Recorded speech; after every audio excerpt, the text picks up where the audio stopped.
Welcome to Level Up Tribes. Level Up Tribes provides resources to help you attain the necessary resources to level up your mind, body, and soul and realize your full potential. It is about exploring, learning, providing you with the tools from the experts for you to create a better version of yourself. I am your host, Agnes Goodwine, and welcome, Tribes. First, I do want to welcome you to Level Up Tribes podcast. Thank you so much for taking the time on a Friday morning. Well, for me, it's early morning to be with us, telling your story and, of course, your services. So I'm super excited to have Pete Mohr here. He's a business owner. He's been a business owner for more than 30 years. He's the host of Simplifying Entrepreneurship podcast. He's also a Business Made Simple certified coach. And Pete understands business. So that's why I'm so excited to have you here, because a lot of my listeners are entrepreneurs or they want to be entrepreneurs. So I can't wait for you to tell your story, give us a little bit of tips, how to get a business started or whatever phase someone is in their business, right? Because there's different phases. I've heard you mention that. Thank you. Yes. So thank you so much. Tell us about your background and how and why you started simplifying entrepreneurship. Yeah, it's a big word, or a big couple words.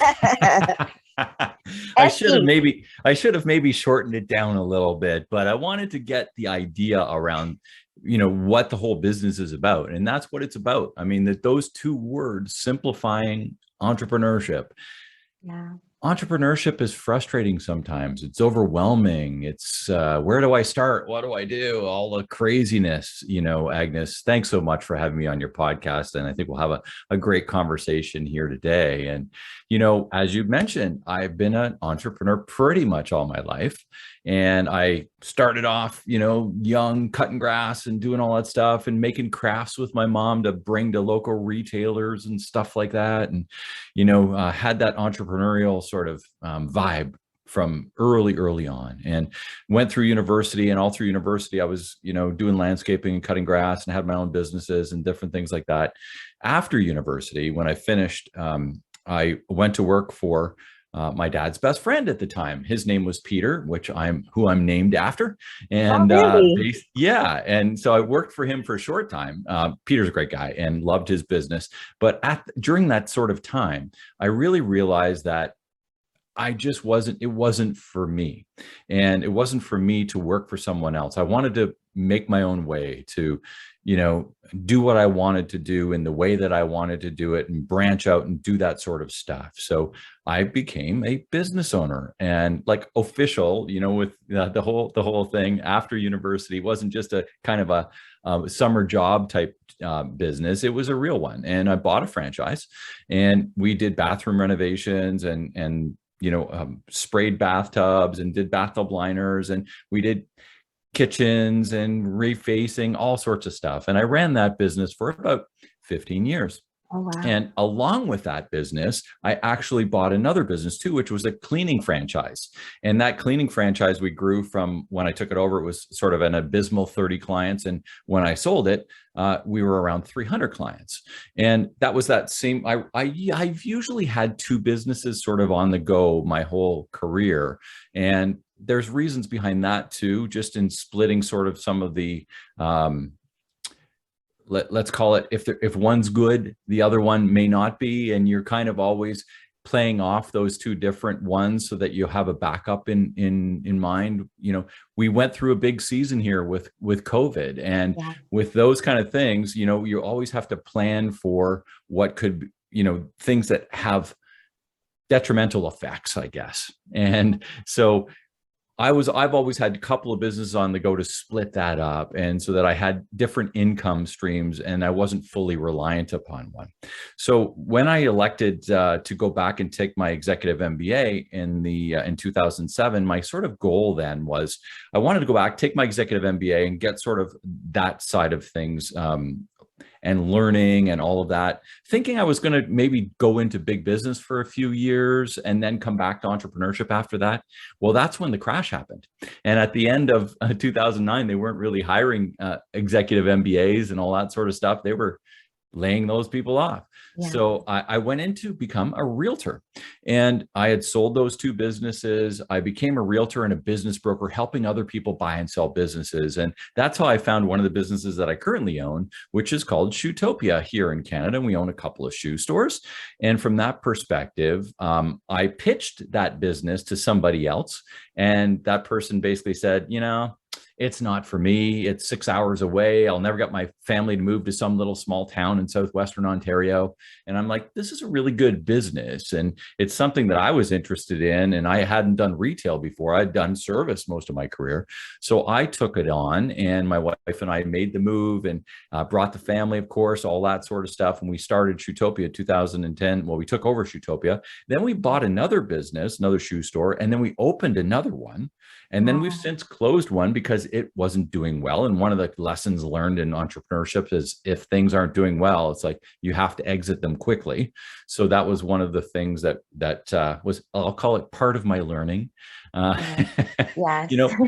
We make mistakes along the way, but if you change that mistake, and lots of them, I've made lots of them in my entrepreneurial career, but ultimately they become learning examples and things that you can use and say, hey, I'm not going to do that next time, or this is what I've learned. So long as you're taking away the good from those learning experiences or those mistakes, as some other people may put it, so that you can better your future endeavors, then they aren't truly mistakes. It's just part of the learning along the way of being an entrepreneur. And then a few years ago, over my entire career, I've always had lots of family, lots of friends. Everybody wants to talk business. They come to me and we have chats. And, I love talking business. It gives me energy and excitement and all this kind of stuff. I've always been ready and willing to help anybody and all my friends. I want them to do well in business and all that sort of stuff. And I said, I'm going to turn this into a business and actually make, do a coaching business around entrepreneurship. And one of the things that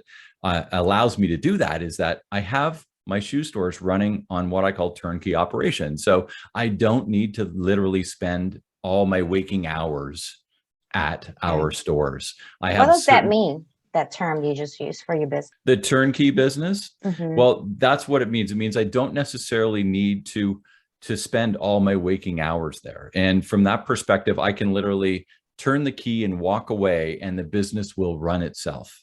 And for that, you need to trust your employees, because I'm sure. Okay. Yeah. You need to have all of the things that we can talk about here today with regards to that set up so that you can literally have your business run for you as somewhat of a passive investment. And from that perspective, it's not like I don't go to my shoe stores. I'm there and I'm around, and I was there yesterday. I'm not there every day. I kind of pop in and out as needed, but I have structured meetings when we go through sort of leadership stuff and what have you. But outside of that, if I needed to go away for a week, 2 weeks, or even a month, I could. I've got the structure and process in place within that allows me the freedom. And now I choose, because I've got that set up, to be a leadership and entrepreneurial coach, because that gives me joy, it gives me pleasure. I really love doing it. And it's where I want to spend a lot of my time. Yeah. So from that perspective, in order to get those freedoms, and sort of this chat is really around turning your frustrations into freedoms. And if you're frustrated and overwhelmed and everything about working in your business instead of on your business, then I think, some of the stuff we can talk about today will help you think some of that through. Yes. Yes. So let me ask you this. You said a lot of wonderful things in your introduction. Do you think that entrepreneurs is something that you're just born with that drive to be an entrepreneur?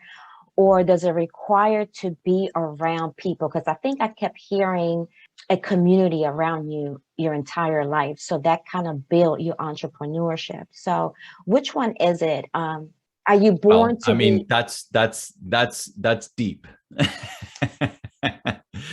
We only have 1 hour. Yeah, to go down that rabbit hole. I don't believe that we're born with it. I believe that it's all who you elect to surround yourself with. And it's completely dependent upon how you surround yourself, what you want to learn, what you want to take in, your beliefs, all of those sort of things. All of those things are not sort of innate. They're how you were, how you've elected to live your life. And from that perspective, it is a choice. Entrepreneurship is a choice. Some people will say they're called to it. Well, they may be called to it, but they may be called to it because of the choices around of the people that they've chosen to be with. And from that perspective, I just don't think it's in your bones. But I do think, there's definitely people that are more entrepreneurial, but I think that that is something that has been learned along the way. And it really has been cultured along the way of their life. And from that perspective, at any stage of life, if you want, and that's what it boils down to, if you want to be an entrepreneur, you need to surround yourself with people that have an entrepreneur mindset that can mentor you through that sort of stuff, and then really bring out those sort of things, give you the right tools, tips, and sort of frameworks around how to do it. And there has to be sort of this idea that it's something that you truly want.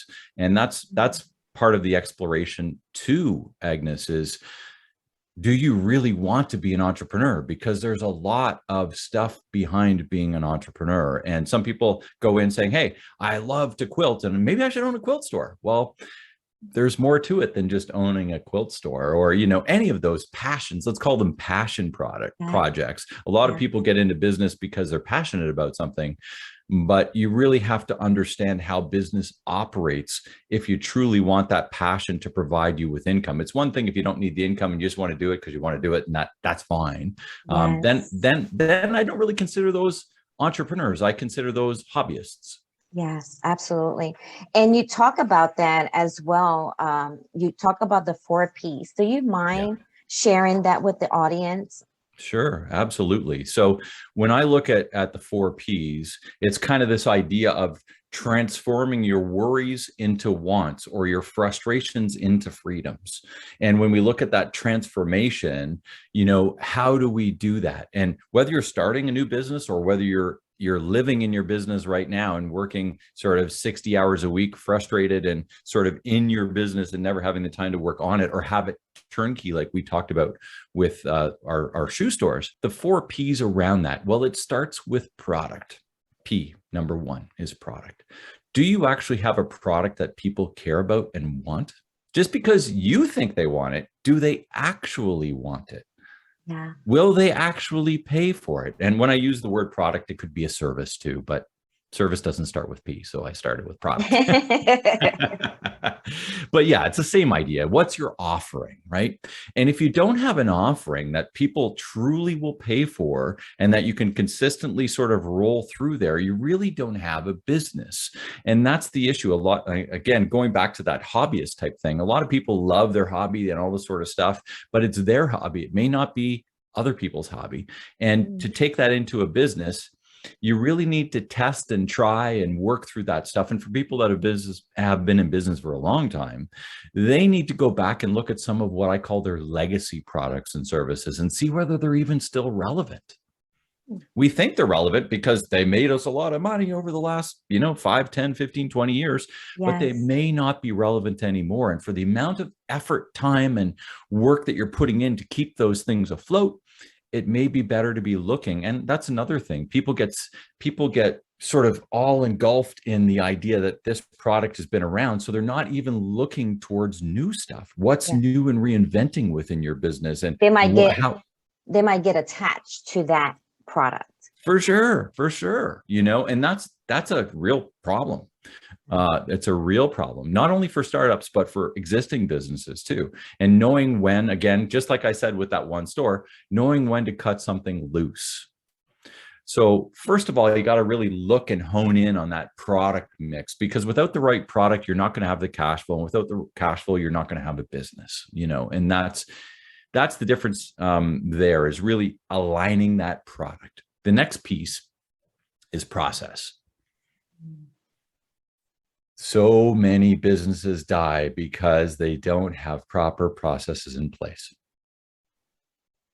What does that look like?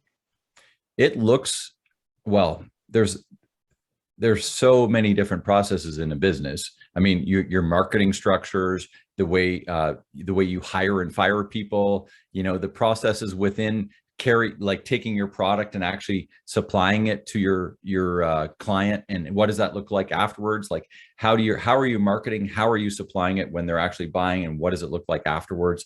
All of those processes that come into play in the actual operations of your business.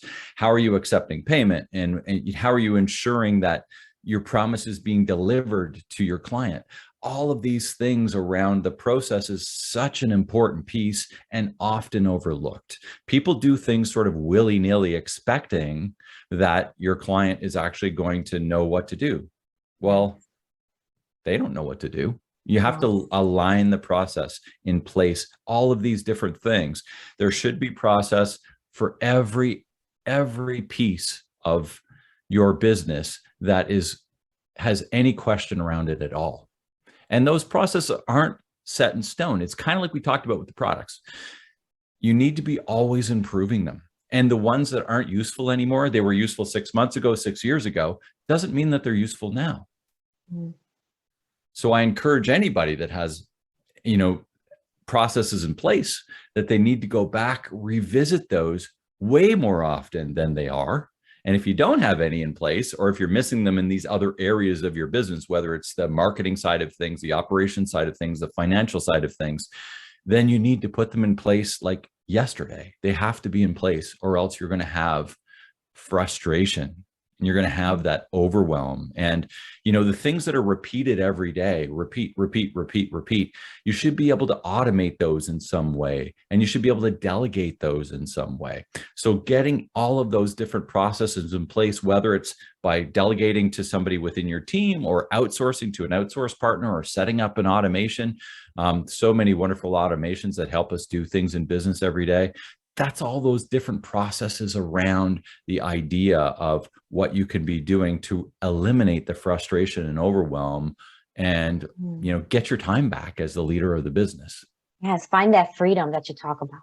Gosh, yeah, absolutely. So number 3 is the biggest one. It's people. Without good people, it's hard to have a good business. And I look at the business as a whole. And when I talk about people, I talk about the right team and the right client. And in some cases, if you're a product supplier, the right suppliers, that whatever your business is, if you're a car dealer, making sure you're aligned with the right car dealership, or the right brand. Or if you're a plumbing supply house, making sure that you're aligned with all of the right wholesalers that you need to run your business. Because those relationships, and that's what I'm talking about here with people, is the relationships that you have, both with your team, with your clients, and with everybody that wraps around your business. If you have troubled relationships on any of those levels, it will cause an immense amount of frustration. And so we're always trying to clean up those relationships. We're always trying to find better people. We're always trying to improve those relationships so that we can have better clients, we can have better products, we can have better team. So we're delivering better service. And when we have all of that sort of stuff, it gets to the 4th P, which is profit. And some people will say, start with profit first and all this other stuff. Well, it's pretty hard to have profit if you don't have your product, your process, and your people in line, because there's really not a very viable business there. Yes. And until your business gets to a certain level of viability, that's when you can have the profit. And the profit is the piece that gives you back your time, when you can start actually outsourcing some of this stuff to other people, making it turnkey, elevating and delegating the responsibilities that you have as a leader to other people, because you've chosen the right people on your team and you have the right process, so that it's going to get done the right way, and they're doing selling that product or service to the right client, not the wrong client. Yes. Then you've got a turnkey operation that's humming along at a nice pace, and you're enabling your business for growth. Oh, I love it, Pete. I love it. Thanks. You have your 4 P's, but I also found you 3 C's. So for me, Pete's 3 C's are clarity, confidence, and community. You Yeah. speak about that as well. You got to have clarity. And a lot of times, you spoke about passion, and we're so passionate about what our big idea, but it takes so much to be an entrepreneur, as It you just does. stated. So tell us about your coaching services. If someone's listening to you, they like, what you're speaking about, and they want you to be their mentor, coach, Mm-hmm. consultant. I don't know the difference between the three, but Sure. We can um, talk about that too if you want. yes, please. Sure. Sure. Yeah. Yeah. So what is the difference between someone trying to find a mentor, coach, or Yeah. consultant? Yeah.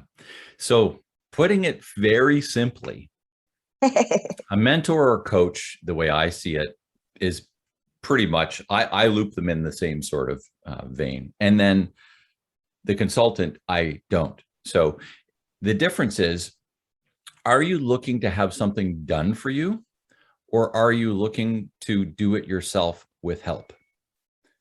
If you're looking to have something done for you, that's a consultant agreement and a consultant arrangement. It's like, okay, can you build my website for me? I am going to hire a consultant. They are going to get it done. Or in that case, a marketing company, right? But Yeah. essentially, they're a consultant to get your specific website done. A coach, what a coach does is, if you think of it, we just got off the Olympics, Agnes, and they were Yeah. earlier this summer, And if you think of it, the coach didn't run the race. The coach didn't take the dive. The coach didn't, paddle through the canoe race. The coach was on the side helping those people survive and thrive and win. And that's what a coach does in my case as well. I'm there as your guide. I'm not there to actually do the stuff. That's up to you. We talk about different things around framework. When you brought up the model, which I called the empowered entrepreneur. And that model is around, wrapping somebody around the empowered entrepreneur in the center of that heart. Is called the heart model, the center of the heart model. And what I do as a coach is I'm wrapping that person with clarity, with community, and with confidence. So Yes. with clarity and community, we can build momentum, right? So really, it's like I'm trying to pull all of the stuff out of their mind so that we can really get clarity around what it is they want their business to look like and what they want their life to look like. Because once they have the true feeling of what they want with their life, then what we need to do is we need to start setting up the business to deliver that. Love it. Right. And that's where we put in the 4 Ps, and we work through some of the other stuff. And it's around this idea of mastery and mindset and momentum, so that we're working through all that stuff. And we use a bunch of frameworks, and we use lots of different tools. And it involves that community aspect. Is a lot of entrepreneurs have no one to talk to. They don't know, Yes. their partners don't want to hear about it anymore. It's like, I've heard enough. I've heard enough, right? Their friends don't know what the heck they're talking about, because maybe they aren't entrepreneurs, right? And anybody, if they do have a team that's working with them, their team is not necessarily fully open with them. Even though you may have an open relationship with your team, you're still, and I don't like this word, but you're still the boss. Yeah. And when you're the boss, there's still some sort of idea that maybe I shouldn't tell them what I truly feel, because, the boss holds my paycheck, and I don't want there to cause any, as open as we like to be as owners, there's still always that little bit of stigmatism there, or whatever you want to call it, around that idea that I may not want to be fully open. And from that perspective, who do you talk to? Who do you go to? Well, Yeah. you go to a coach. I mean, it amazes me really when I look at it. So many people have coaches for so many things. They get coached for their diet. They get coached for their, going to the gym. They get coached for sewing classes. They get coached for, all these different things in life. Yet when it comes to their business, which provides them with the life that they choose to lead, provides their families, provide all of this other stuff, they don't have a coach for probably the most important thing that they do every day and spend the most time at every day. So from that perspective, I get coached. I've always been coached along the way. I'm a firm believer, which is why I became a coach. But I still see a lot of entrepreneurs out there that just, don't see the value in getting coached. But Pete, do you think that's pride? a lot of times people don't know what to expect more than that. They don't know what sort of can come of it. I can And see that. because coaching takes some time, like most times you're not going to get what you need out of a coach in a 1 hour session. It's an ongoing relationship. That Olympic athlete spent 5 years training, 10 years training to get to the Olympics, like this, and all of the time, and their coach was there by their side all the time to get them where they needed to be, right? And a lot of people have this idea that, hey, I should get all the coaching I need in an hour or 2 hours, whatever the case is. But it is an ongoing relationship in order to better yourself, get you in that mindset, build that momentum and that mastery that we were just talking about, in order to get where you want to be. And in my case, I had mentioned about having a turnkey business. And to me, that's one of the things that I really wanted to do. I wanted to be able to say, if anything ever happens to me, that, I break a leg, God forbid, or something like that, and I'm in the hospital room for 2 weeks, my business doesn't have to shut down. And, everything's going to run, everything's going to be okay. Everybody knows what to do. The processes are there. I've got great people. They got my back. I got theirs. All of those sort of things. And when you look at that, it's a comforting feeling to have that in place.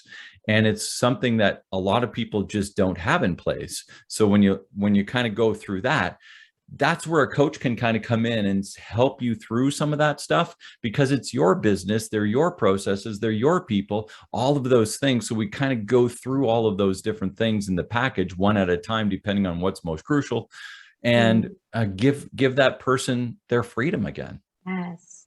But That's it takes beautiful. time. Yeah, Yes. it takes time. Yes. And I wanted to ask you, as a business owner and, during the pandemic, how did your business survive? And did you see a change, or did you notice anything that you needed to shift post-pandemic in regards to your business and how you do your own process? Well, I'll use my shoe stores for that example, as opposed to the coaching business, because they were the ones that were most affected. So from that perspective, here in Ontario, we were closed 3 different times, 8 weeks, 8 weeks, and 6 weeks. It was big, 22 or so weeks that we were closed over the last year and a half by government mandate. It was nothing we could do about it. Yeah. So how did we morph our business and change our business? Well, incredibly so. And we did it just like that, because we had the capabilities. We've already set up the processes. We already had a web store in place. We just started changing around the way we did our marketing. So pushing people to the web store so that because we could still fulfill on the web, we could still do curbside pickup. They just couldn't come in the store. We set up curbside pickup. We changed the way we did things there. We changed our marketing things overnight. I was doing live videos every day. All of these different things. It's like, are you ready to pivot? Do you have the team? Do you have the processes? Did we do as well as if we were open? No. But did we do better than just locking up and going home? Whoa, way better, right? Yes. And the beauty of that is, Agnes, is that, our last closure was this spring, and we were our first sort of June, July, August, and September, we've been open without a closure. And I'm so thankful of that. But from that perspective, out of those 4 months, we had our best ever June, best ever July, very good August, not best ever, and best ever September. As we're here recording in early August, our best ever September. So we've just had 3 out of 4 of our best ever months coming off, a crazy bad sort of year and a half, because we were closed and all this other stuff, and doing the best we could do through our online store and what have you. But the transitions and the things and the processes that we did while we were closed have enabled us to have our best ever months while reopening. Amazing. And that was because we planned it. Yes. Right? The changes, we changed our point of sale system when we were closed. We changed some of the way we do our marketing. We changed a lot of the different things, and we had time to work on some of that stuff during our closure. We didn't just go home and read books. We continued working from home, but we did continue working on bettering our business. And a lot of people seem to think that businesses just go on. You don't need to continue on. Well, we never stop trying to better our business. We want to make it even better so that when we come back, we've got our business back, but we also have this extra that we've built through the capabilities that we learned and trained and worked on during those closures. Oh, that's beautiful, Pete. And what a testimony, right? Because we're talking about the difference between a mentor, coach, and I kind of interrupted you because I got excited in regards I to know this. how that goes. I get excited too. In regards to this topic, but what a testimony when someone is trying to seek a coach and you want to seek someone that's been there, has gone through it, knows exactly how you're feeling. And that's you. You've been there, done it, going through it. Right. And that builds trust. Yeah. And I think, I look at it when I put my Business Made Simple coaching hat on, because I'm a Business Made Simple certified coach. We talk about the idea of empathy and authority in being a guide. And I'm there to be my client's guide. Like I said, I'm not there to be the hero. They're the hero of the story. I'm the guide. And I'm there to help them be the hero. And so from that perspective, on the empathy sides of things, gosh, like we talked about, I've gone through a lot of stuff and I've had closures. We've been through this COVID thing. I've had to close stores. I've lost big time on some of the deals that I've done over the years, but I've won too. And all of those different things along the way. And I know how it's affected my family. I know, and we talk about the relationships. I know how it's affected my family. I know how it's affected my friends. I know how it has affected my customers, my team, all of those things. So when I roll through all that stuff, I have built authority over 30 years of being a business owner, give or take. And have seen a lot of different things. And that's the kind of stuff that I coach to. None of these things are, I use systems and frameworks. And one of my coaches, great guy, his name is Joel Weldon. He's a wonderful speaking coach. And he introduced me to an idea. I'm not sure whether it was his or not, but the word acronym for the word system is it saves you stress, time, energy, and money.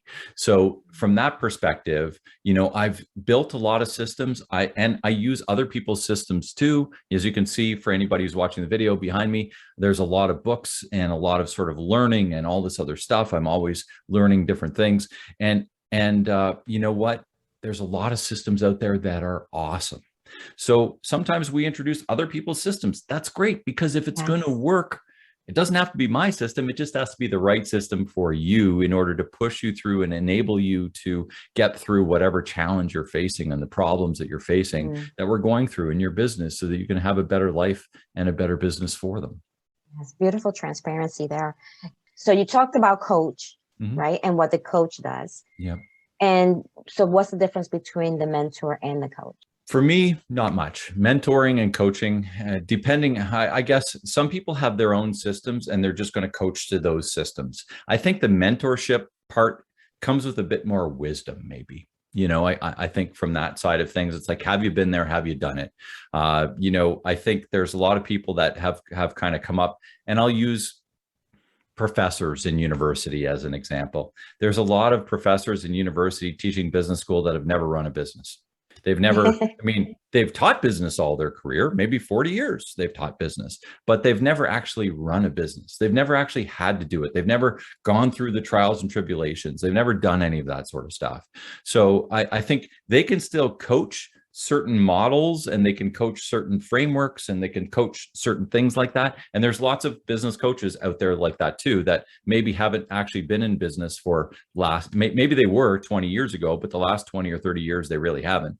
So, I tend to continue to run businesses along with my coaching practice. I can test and try the things in my own business that I think are going to be successful for others as well. And then we use that sort of learning along the way so that I can mentor as well through the wisdom that I've been able to achieve through those trials and tribulations, and through the wins that I've had in my career as a business owner, and in all the other people that I speak with every day too, because that's a big piece of it too. It's like, how many other things have I seen out there just even within the people that I work with?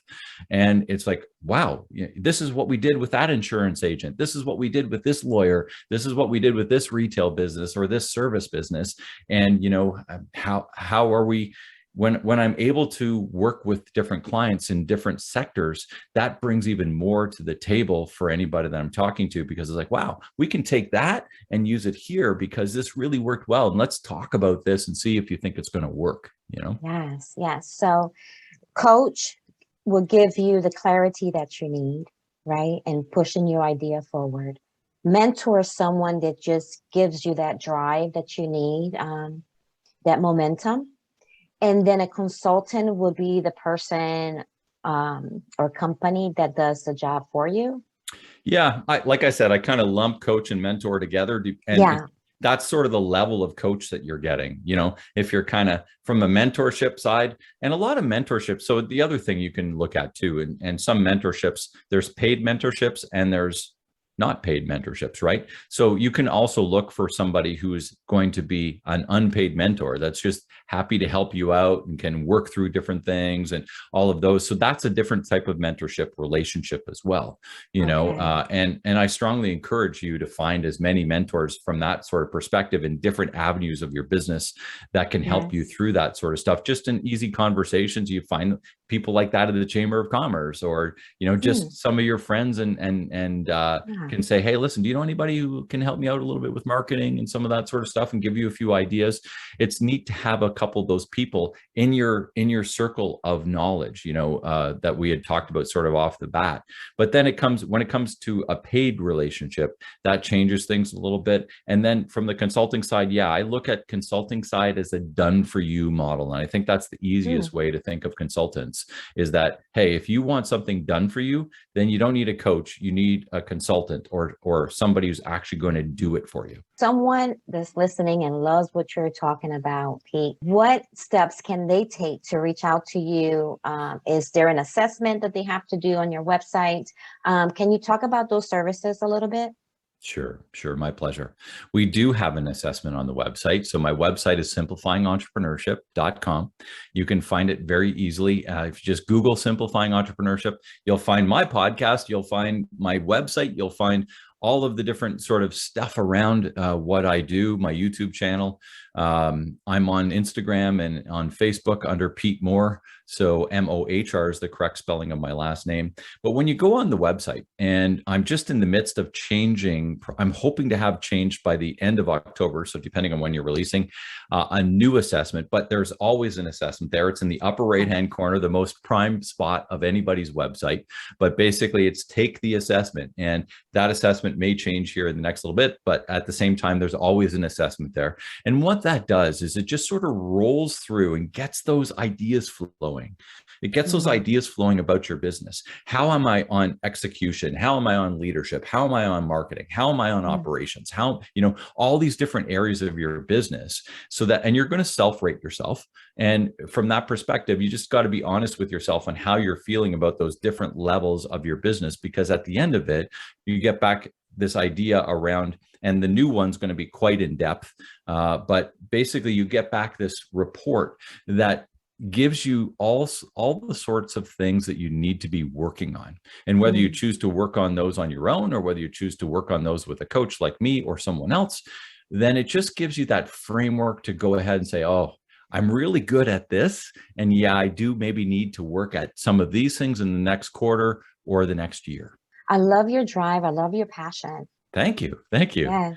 Well, like I said, for me, one of the reasons why I love simplifying entrepreneurship, and I love coaching, and I love having these conversations on the podcast, is that it gives me energy to talk about this sort of stuff. Mm. And when you're in the area of frustration, at the end of the day, if you feel that you are just totally worn out, totally sort of burnt out from what you've done throughout the day, then you're not doing the proper thing for you.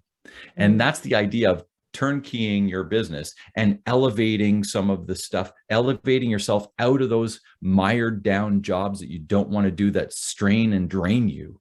And once you start doing that, because you know what? Let's just use accounting as one.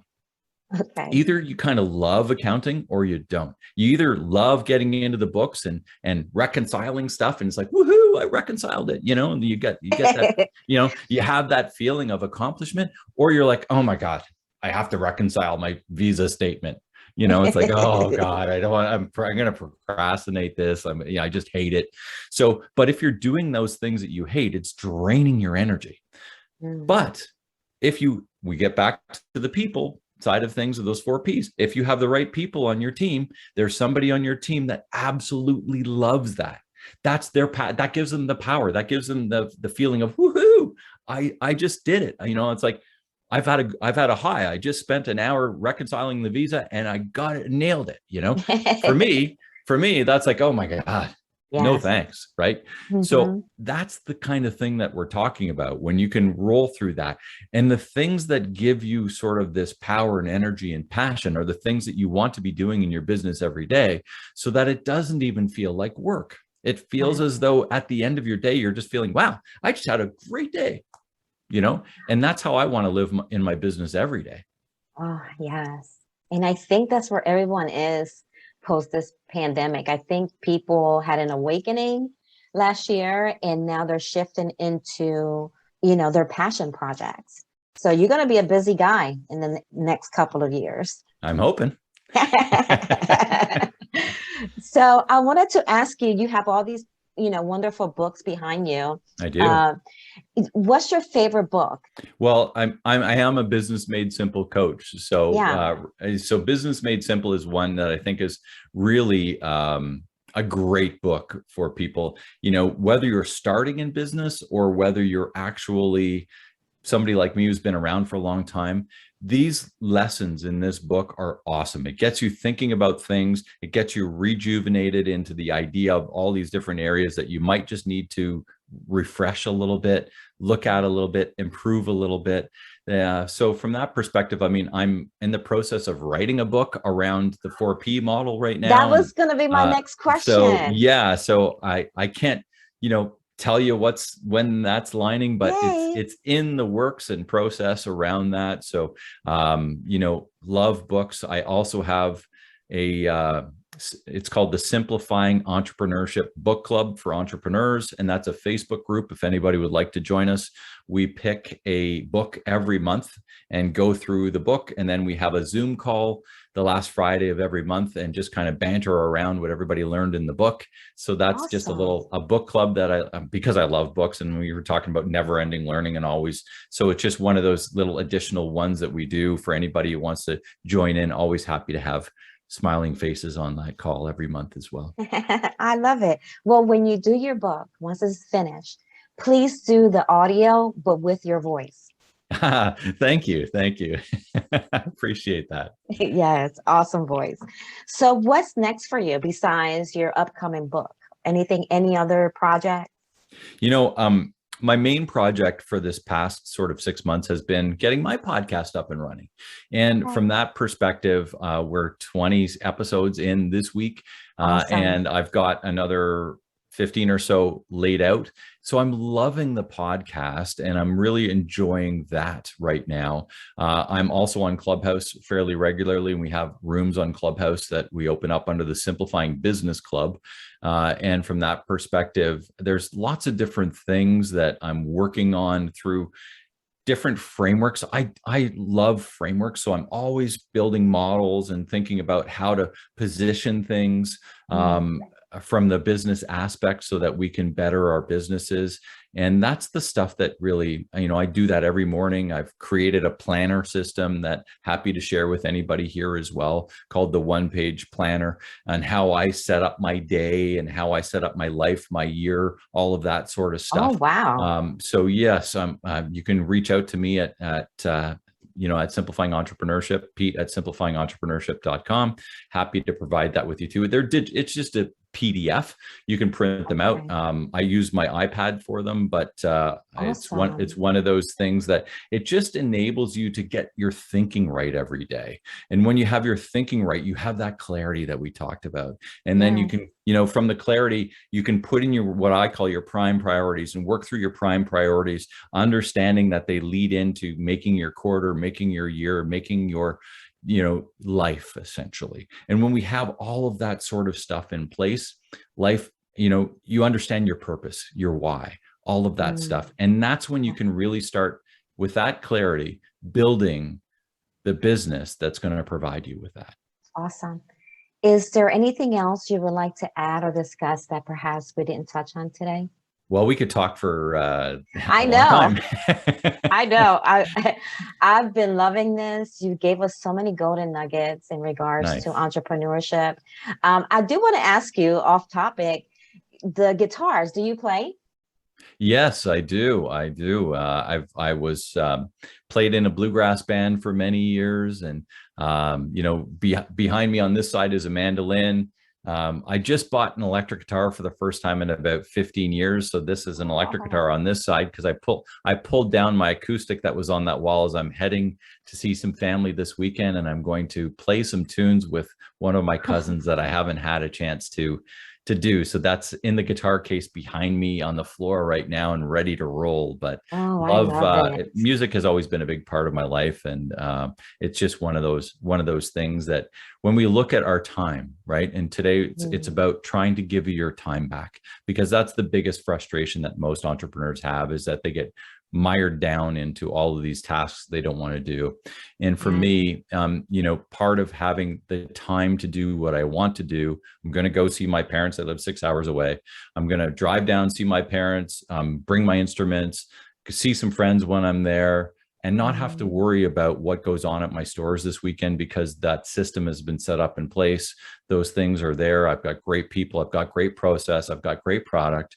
And from that, we're able to generate a profit that allows me to do what I want to do in my life. So, and music is just one of those things. Everybody has their different ones, right?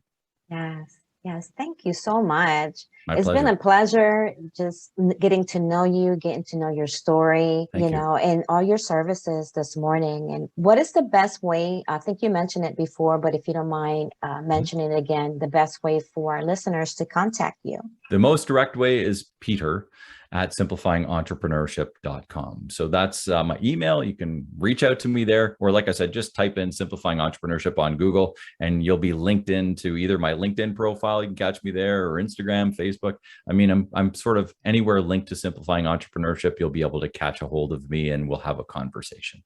Okay, well, thank you so much for today. And please come back when you have the number one seller. I'd love to. I loved it. I enjoyed our conversation today, Agnes, and appreciate you having me on. Make it a great day.